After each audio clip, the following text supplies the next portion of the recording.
All right, we are going to put a bow on this show and let you know what the weather is going to be like tonight with all of Guam's ghouls and goblins making their way around the, you've got the very, very obvious neighborhoods, right? You've got Hyundai down in Santa Rita, which always goes all out for trick-or-treating. You've got Barragata Heights. You've got up here in Harmon over at Summer Palace. But around Guam, what is the weather going to be like? And for that answer, we go to the experts. Let's go over to T10 in the KUM News Zoom room where Landon Idlet, a.k.a. Captain James T. Kirk, I do believe. Yes. Or half a day. You could be. Landon, man, I gotta say, I gotta use an old Star Wars joke. I mean, man, you're out of your Vulcan mind. We do what we can, but we have a couple more Starfleet staff members, and we're going to pop in right onto this office and find out who we have over here. There should be a sign that says Science Officer. But there we go. Oh my goodness.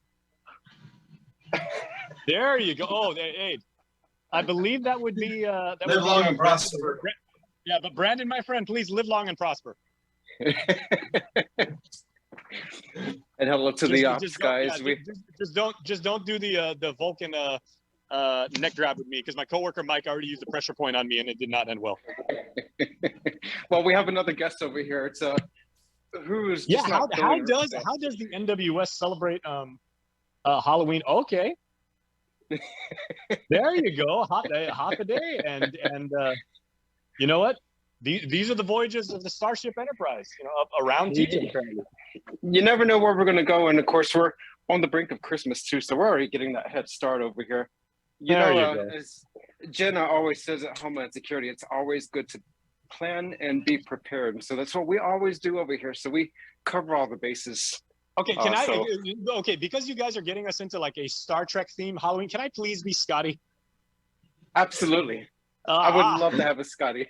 It's the shield, sir. They can't take much more of this. And I can show you the sound effects when Brandon's off. Yeah, and now that I've blown everybody's speakers, let's throw it over to you now to let us know, all the little kids who are going to be trick-or-treating tonight, what is the weather expected to be like on Guam? Yeah, definitely not a bad night tonight. We do have a few showers out there. Let me flip it over to the radar screen right here. We have scattered showers in the forecast today and tonight. That's just these little small showers that'll pass through in about 3, 4, 5 minutes, get things nice and wet, and then it moves on out. It's going to be sunny and dry again. That's going to be the theme for today, as we have the surface trough moving through the region from the east to the west. That'll be the sticking around with us through the afternoon, the evening hours. So do have an umbrella handy when you're out there trick-or-treating, and watch the roads carefully, especially for those drivers, because when the rain does come down, it's going to be light to moderate in intensity, but it's going to quickly move off. So plan for those showers to linger around. Otherwise, not that bad. We're not looking at any thunderstorm potential at this point. This is all more of the low-level moisture. So we're not seeing those bright, colorful clouds in this infrared satellite imagery. So that is the good news. We're not going to see the long-lived, sustained showers and thunderstorms. But just to our southwest, they're dealing with a bit of a situation overnight with that tropical disturbance that was moving through south of Guam last week. It's a very slow moving, what was Investiria 94W, that was upgraded to Tropical Depression 27W, our 27th tropical cyclone this year in the Western North Pacific. It nailed Palau this morning. They've been having intense lightning, strong winds, upwards of 55-mile-per-hour wind gusts, trees down, power lines down. A lot of the island is without power at this time. So quite a mess over there. And it was really from these heavy thunderstorms associated with the tropical depression moving through. The depression itself went just north of Karora over Kayengo earlier this morning, but all the showers and thunderstorms is displaced to the southwest, and it's all moving slowly westward. So it'll be improving rapidly across Palau. For any of you that have friends and family in Palau, they are okay, and things will be improving rapidly in the next couple hours for the cleanup. Okay, so I know we've still got your science officer in the Zoom room right now. So Mr. Spock, if you could enlighten us on some of the logic, I guess, behind some of the weather systems that we're expected to see. Well, logically speaking, this is the tropics. The tropics do what the tropics do. And that didn't sound very logical, but it definitely is very logical when you think about it in tropical sense. But we definitely see this time of year the tropical systems start to drop a little bit farther south.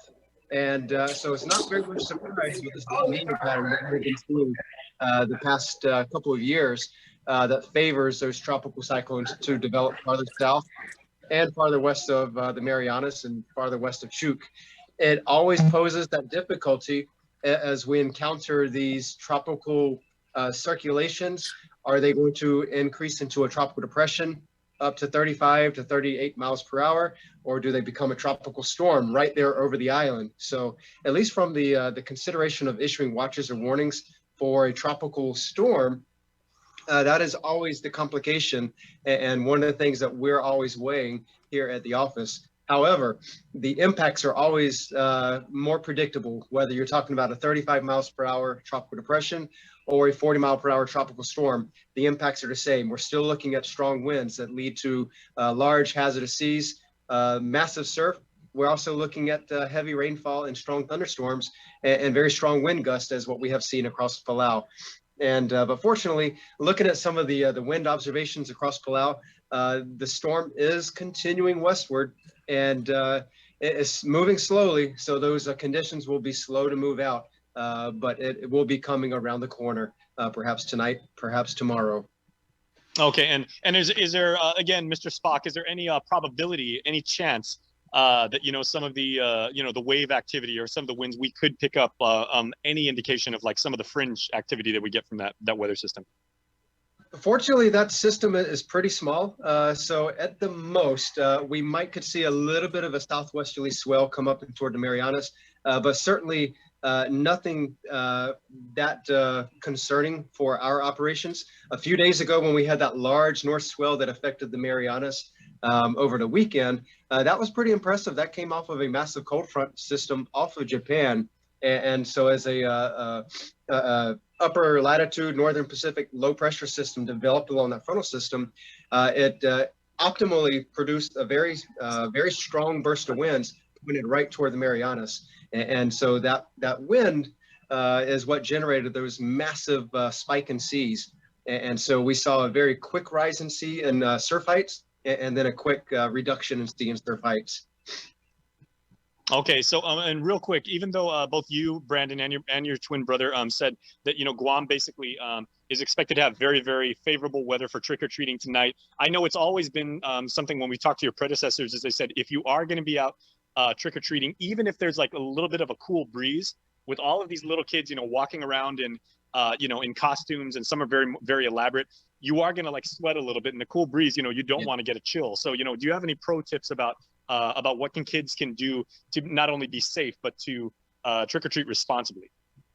Yeah, absolutely hydrate. My wife and I, we did one of the 10K, the Coco half marathon. We ran the 10K in a gorilla and a banana costume, and we were sweating like crazy, profusely. And so if you're wearing a full body costume, especially with the mask, you're going to be sweating out there. And so bring plenty of fluids, definitely hydrate. And if you just feel a little bit overcome by that heat, certainly take it off, cool that body down. We don't want to see any type of heat-related illnesses. And so play it safe, but have fun. And of course, be safe where you go, inspecting the candy. And I know the hospital, the medical folks around Guam, they have been talking about the candy. And so just be safe, have fun, and make it a great Halloween for everybody. Absolutely. Very well said. And that is why you were second in command on the Starship Enterprise. But let's go to the captain and Captain Kirk, a.k.a. Landon. Ladies and gentlemen, as if you thought Landon's shirts couldn't get any tighter, he goes out and he gets a Star Trek shirt.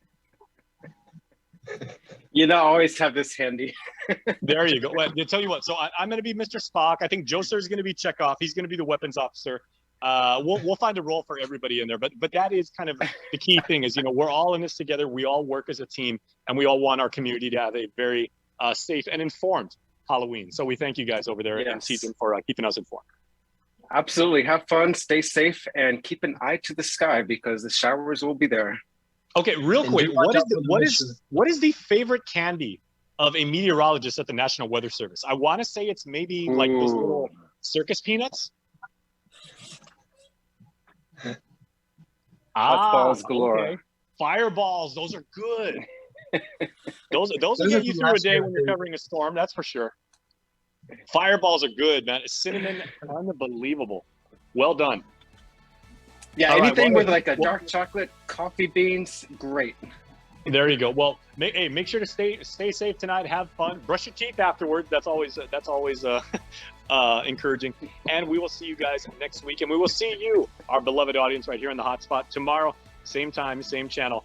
Have a safe and happy Halloween, everybody. Bye bye. Happy Halloween.